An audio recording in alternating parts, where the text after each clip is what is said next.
하나님의 말씀은 요한복음 15장 26절입니다. 내가 아버지께로서 너희에게 보낼 보혜사 곧 아버지께로서 나오시는 진리의 성령이 오실 때에 그가 나를 증거하실 것이요. 아멘. 오늘은 예수님은 왜 성령님을 보내시는가 라는 제목으로 우리가 말씀을 봤습니다.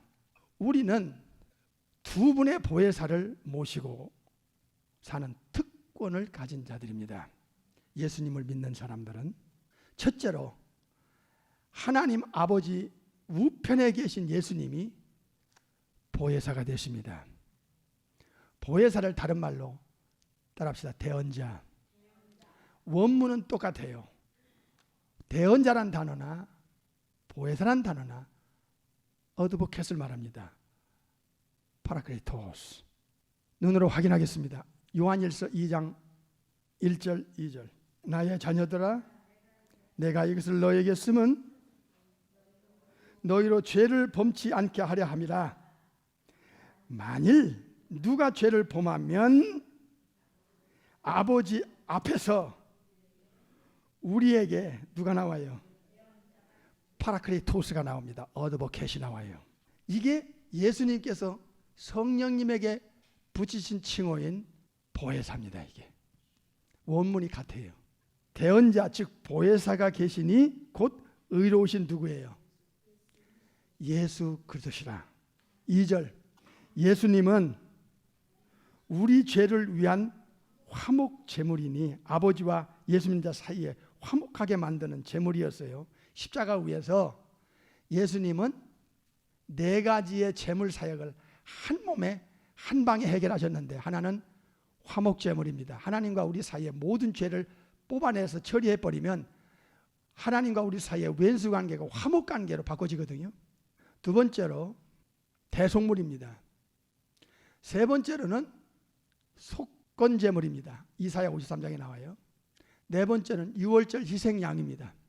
그래서 하나님과 화목할 수 있는 제물로 죽으셨고 그 근거가 십자가에서 흘린 피입니다.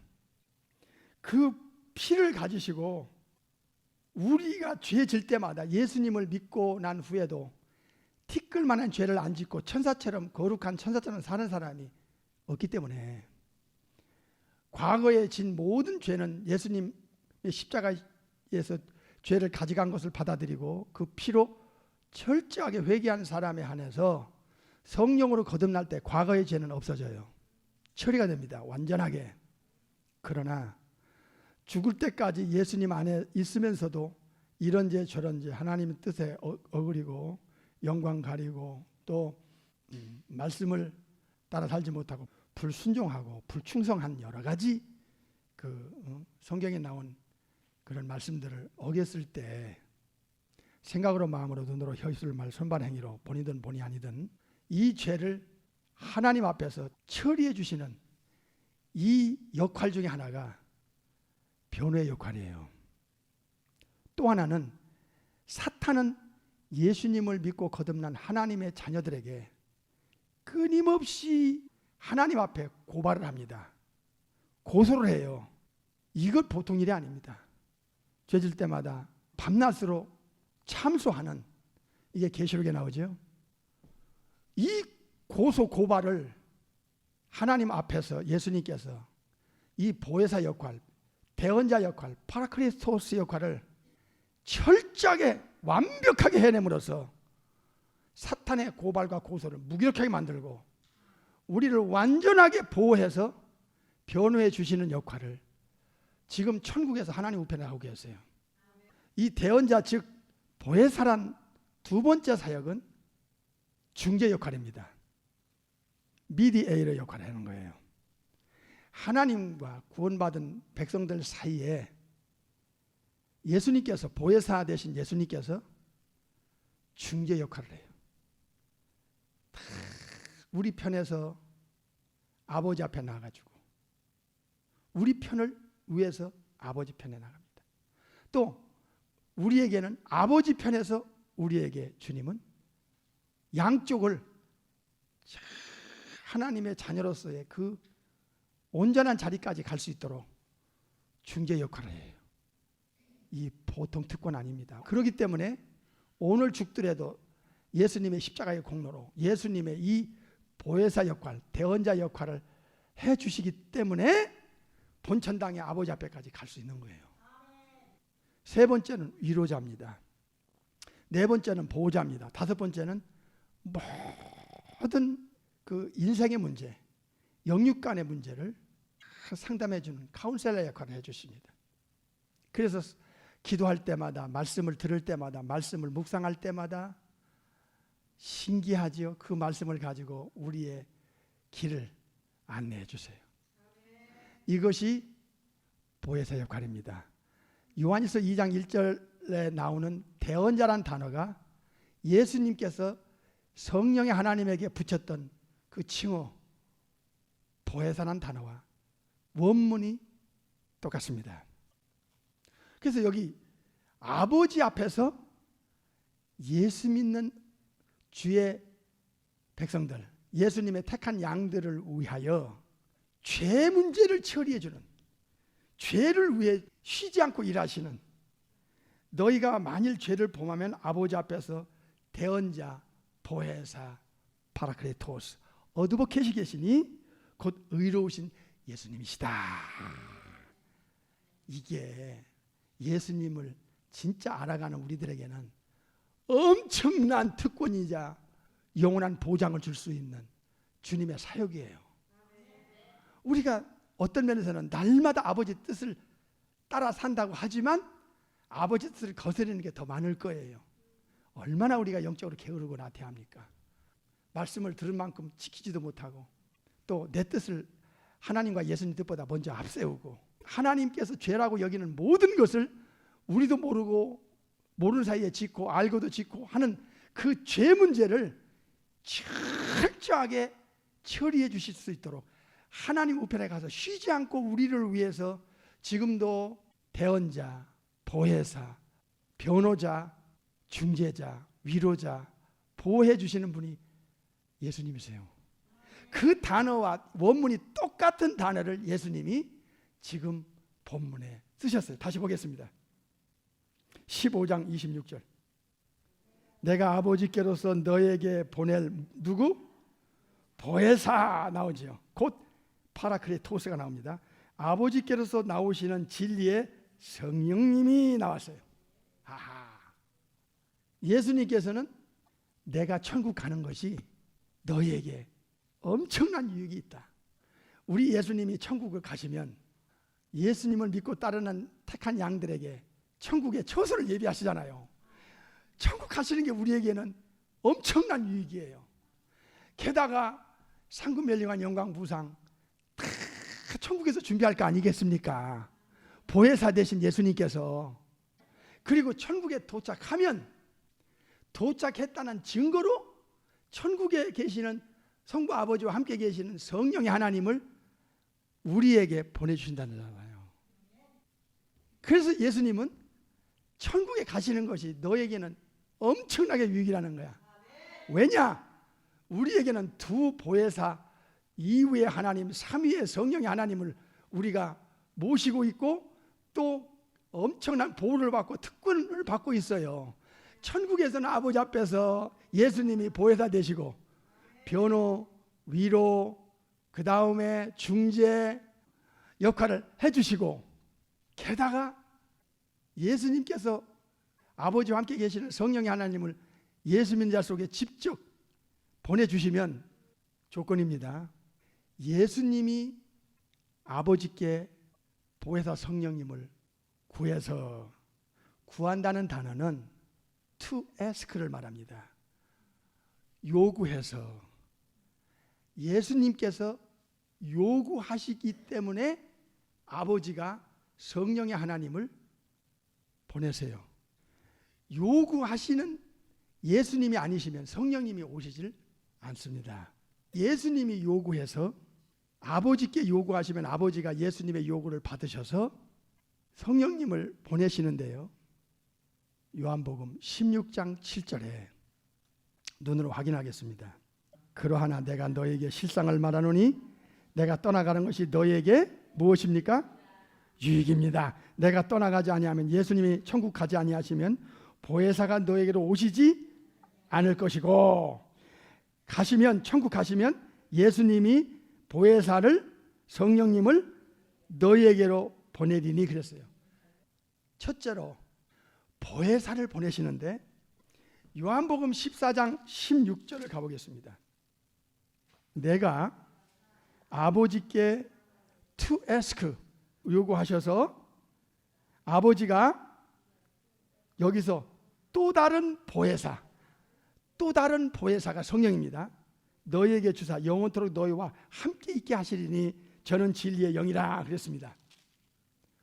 또 다른 보혜사라는 말씀은 예수님이 보혜사니까 지금까지 말씀드렸죠? 이해가 되세요? 또 다른 보혜사는 성령의 하나님, 진리의 영이신 성령의 하나님을 가리킵니다. 그러므로 성령의 하나님은 보혜사시기 때문에 예수님이 하신 사역을 똑같이 하시는 거예요.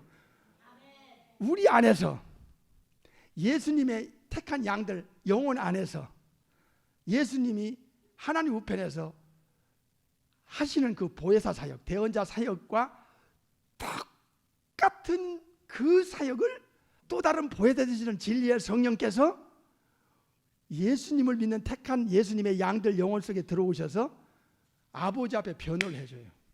우리가 주님 뜻대로 못 사는 게 너무나 많잖아요. 그거를, 우리의 연약함 때문에 짓는 죄와 연약함 때문에 아버지 뜻을 이루지 못하고 아버지 영광을 가리는 이런 죄들에 대하여 성령님이 아버지 앞에서 우리를 또 우리 안에서 변호해 주시고, 예수님은 하나님 우편에서 그 피의 보혈을 가지고 변호해 주시고, 로마서 8장이 답이 나옵니다. 로마서 8장 보겠습니다. 8장 26절, 이와 같이 누가, 성령님도 우리의 무엇을 도와요? 연약함을 도와요. 우리가 신앙생활 하는데 우리 자신이 얼마나 영적으로 연약한 존재인지를, 환경에 흔들리고 인간관계에 흔들리고 분위기에 흔들리고 여건에 흔들리고 조건 때문에 흔들리고 병 때문에 흔들리고 무질 때문에 흔들리고, 이 연약함을 성령님이 보혜사 되시기 때문에 도와주세요.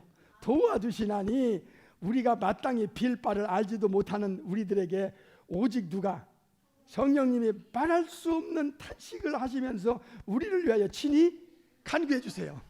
변호사 역할, 또 중재자 역할, 미디에이터 역할, 또 카운셀러 역할, 또 위로자 역할, 성부 아버지 앞에서 우리 주님은 천국에서 우리의 보혜사 되시고, 또 다른 보혜사 되시는 성령의 하나님은 예수님을 믿는다는 조건 하에 예수님을 따라가는 택한 양들의 영혼 속에 들어가셔서 그 연약함을 도와주세요.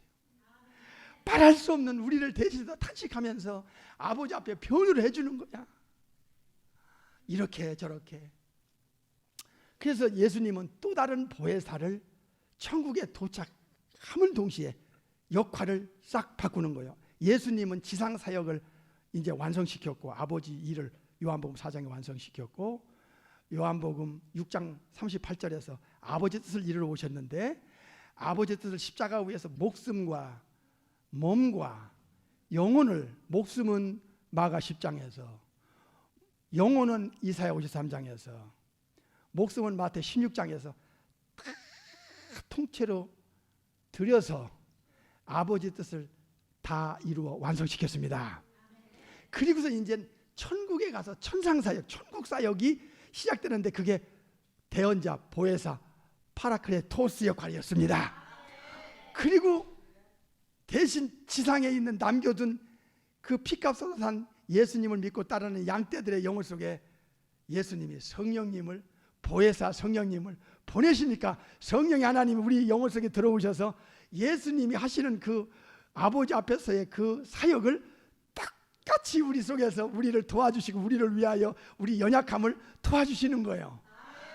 그러니 이게 알면 알수록 할렐루야. 할렐루야. 네. 그래서 부족해도 미련해도 어리숙해도 그저 넘어져도 또 일으켜 주시고 꺼져가는 심지도 끄지 아니하시는 그 은혜가 정말 아메이징 그레이스. 나의 나 된 것은 하나님의 은혜로라. 예수님께서 왜 성령의 하나님을 보혜사, 다른 보혜사라고 하시면서 그 천국에 가셔서 보혜사 성령님을 보내주는 것이 너에게 유익이 될까? 이제 이해가 확 되시죠? 그 성령님이 오시면 오늘 본문에 눈으로 확인하겠어요. 요한복음 15장 26절. 내가 즉 예수님께서 아버지께로서 너희에게 보낼 보혜사, 거기까지 잘 들으세요. 예수님께서 아버지 하나님께 to ask 하셔서 요구하셔서 아버지께서 예수님의 요구를 들으시고 성령님을 보내주시는데요. 여기서 중요합니다. 누구에게 성령님이 보내주시는가? 26절에 답을 주셨어요. 내가 아버지께로 너희에게 보낼 보혜사 그랬습니다. 내가 보낼 보혜사, 내가 보낼 성령. 예수님이 지적하는 영혼에게, 즉 그 마음에 예수님을 모시고 주와 구세주로 목자로 왕으로 하나님으로 모신 영혼, 예수님의 택한 양에게 예수님은 성령님을 보내주시는 겁니다. 성령님은 마음대로 사람 속에 들어가는 게 아니에요. 예수님이 저 영혼에게 들어가시오 하는 지적하는 영혼에게, 예수님의 택한 영혼에게만 성령님은 들어가십니다. 내가 보낸다 이게야. 예수님이 구한 것도, 예수님이 보내는 것도 열쇠가 어디 있어요? 예수님께 있어요. 우리의 영혼 속에 성령님이 오시는 결정적인 키는 누가 잡고 있느냐? 예수님이 잡고 있어요. 구하지도 않고 예수님이 보내지 않으면 성령님 우리 속에 안 와요. 성령님이 안 오시면 요한복음 3장 5절에 거듭나지 않고 거듭나면 천국 갈 자가 없습니다. 그러니까 아버지 앞에서 예수님을 믿는 우리들에게, 인류에게, 어떤 인간에게든지 예수님 한 분이 그의 영원한 운명을 결정짓게 하는 열쇠를 갖고 계신 것입니다. 예수님이 보낸다. 아버지께 구해서 아버지께 구하지만은 내가 너희에게 성령님을 보낸다. 그러나 나오시는 것은 아버지께로 나온다. 성령님이 오시는 목적입니다. purpose. 이게 제일 중요한 거예요. 지난번에도 말씀드렸습니다만. 두 번째는 성령님의 9가지 열매입니다. 갈라디아 5장에 나옵니다. 성령님이 들어간 영혼, 새로운 창조와 새로운 탄생을 받은 자의 영혼을 어떻게 근본적으로 이 새롭게 카이노스 안드로포스 시켰느냐, 뉴맨으로 만들어 새 사람으로 만들었느냐, 이건 이론이 아니고 종교 행위도 아니고 이건 익스피리언스입니다. 이건 실제적인 에비던스예요. 뭡니까?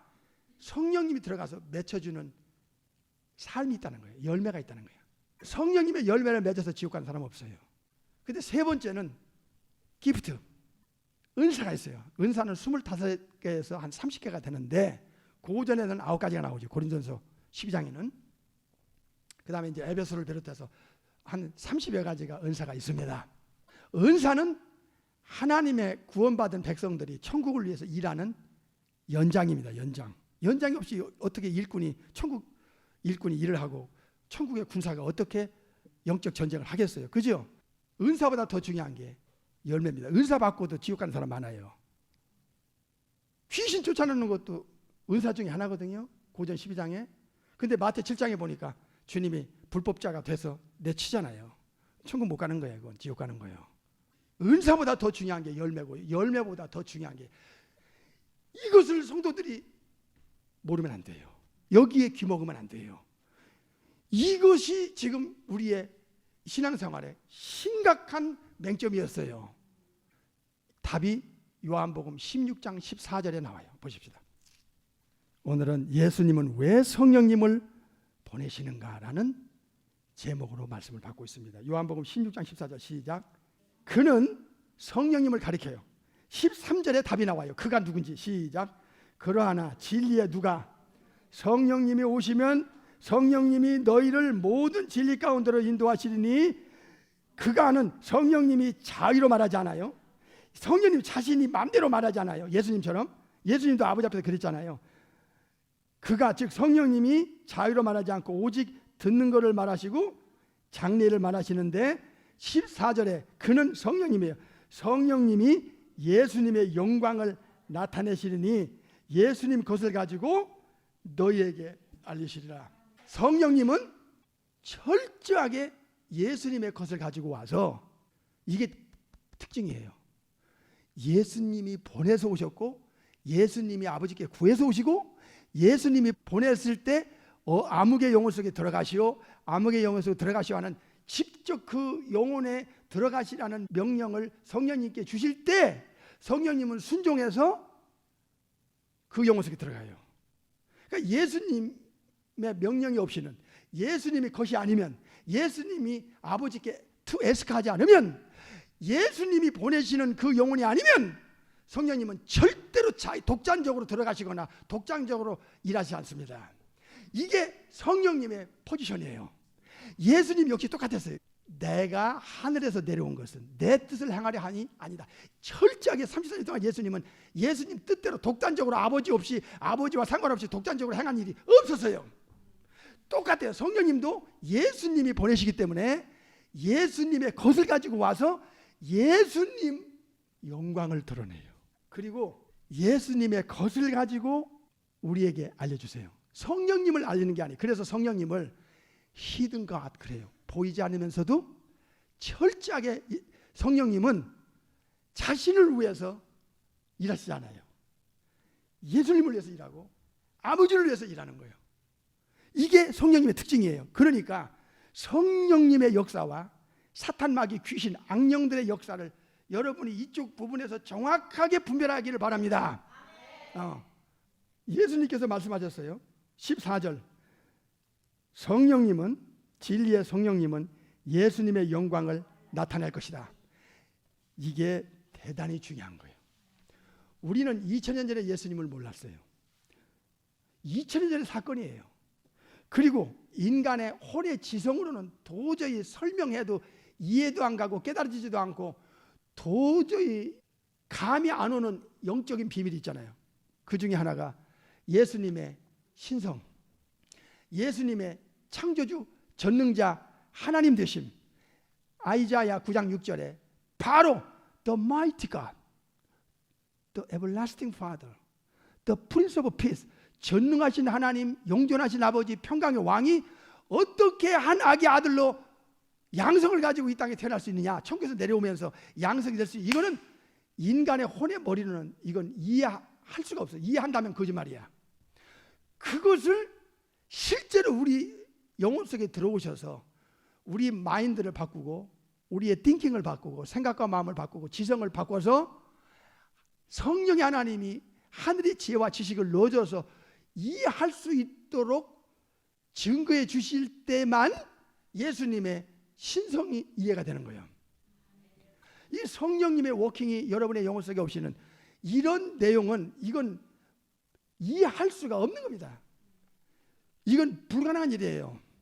그래서 성령님은 예수님의 그 하나님 되심, 영원 전부터 계셨던, 성부와 함께 계셨던 그 독생하신 하나님, 그런데 어떻게 천국에서 내려오셨으며 어떻게 양성이 가능한가, 이것을 실제로 알려서 증거해서 예수님의 그 창조주 되심, 영광스러운 신성을 알리는 분은 유일하게 증거하실 분은 성령님이세요.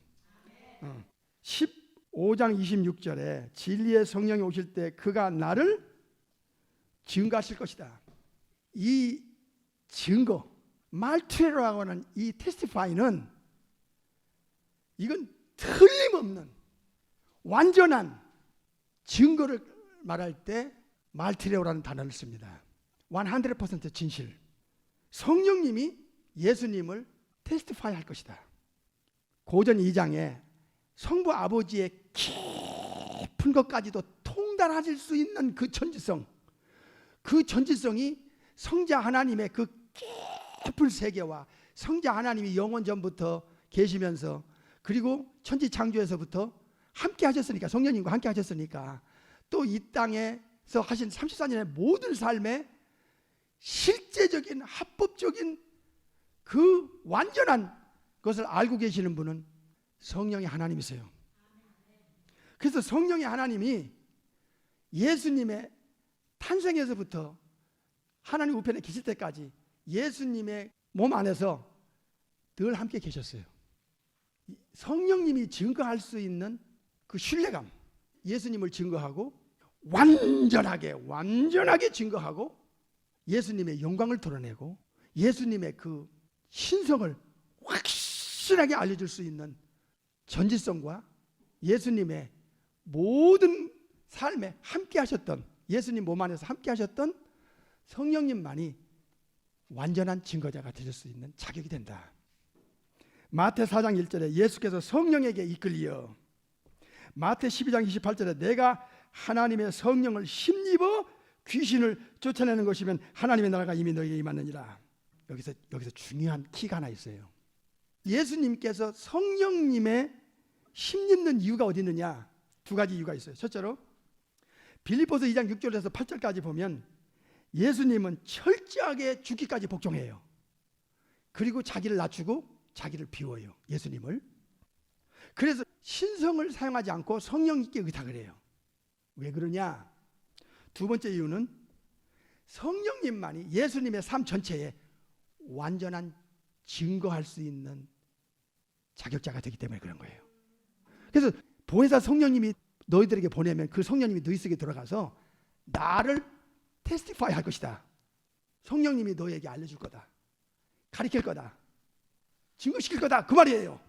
그러니까 성령을 받는다는 것은, 이거는 정말 예수님의 그 초자연적인 역사와 그 예수님의 그 엄청난 신성을 볼 필요가 없어요. 천국 가서 확인할 것도 없어요. 성령의 하나님 자체가 우리의 마음과 우리의 지성에다가 직접 가리키고, 요한복음 14장 26절 또 알게 하고 고전 2장 12절 13절, 그리고 모든 진리 가운데로 우리를 끌어 인도해 줘요. 요한복음 16장 13절에. 그리고 예수님 걸 가지고 예수님을 알리고 예수님 걸 가지고 예수님의 영광을 드러내시는 그 성령님, 예수님과 함께한 성령님이 우리 속에 들어오시면 그냥 성경을 그냥 다이렉트로 우리 지성과 마음에 증거하고 우리 머리에 가리키기 때문에 성경이 그냥 믿어지는 거야. 그게 신비야, 신비. 성령의 하나님이 우리 지성에다가 직접 가르쳐 주니까 2000년의 사건을 2000년 아니라 5000년이 지나도 그냥 다이렉트로 우리가 믿어지고 머리로 이해되는 게, 이게 신비한 거야. 이게 누구 역사냐? 성령의 하나님의 역사라 그 말이에요.